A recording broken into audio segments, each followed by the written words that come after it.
L'Italia si deve approvvigionare dall'estero di vitelli da ingrassare perché qui sono praticamente scomparse le vacche nutrici. Questo perché gli allevamenti si sono specializzati nel tempo o in efficienti stalle di vacche da latte o in ottimi centri da ingrasso. In sostanza manca una filiera zootecnica 100% italiana. Con questo obiettivo è nato Meat Boon, un progetto che ha capofila l'ARAV, l'Associazione Allevatori del Veneto. Il piano sperimentale prevede di fecondare vacche da latte con semi di bovini da carne. Un progetto Millbull nasce col contributo della Regione Veneto su iniziativa di un progetto pilota un po' nostro addirittura a livello nazionale, proprio per far nascere una filiera tutta italiana della carne.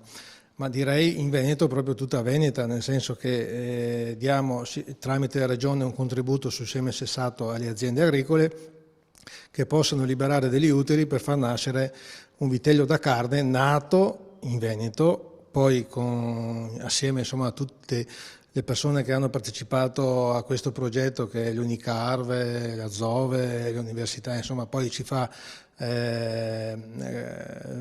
a crescere in Veneto, macellare in Veneto, proprio con una filiera di tracciabilità tutta veneta. Si tratta di un progetto start-up attorno al quale hanno fatto squadra i principali attori del comparto zootecnico veneto. Fondamentale il supporto dell'Università di Padova che ha messo a punto le nuove tecnologie. E fra queste una molto interessante che come università studiamo già da una decina d'anni è quella del sessaggio del seme, il che vuol dire la possibilità di produrre seme, spermatozoi, portatori solo del cromosoma X o solo del cromosoma Y. Utilizzando quelli portatori del cromosoma X, facendo delle inseminazioni sulle bovine, si ottiene la nascita di vitelle femmine e non di metà maschi e metà femmine.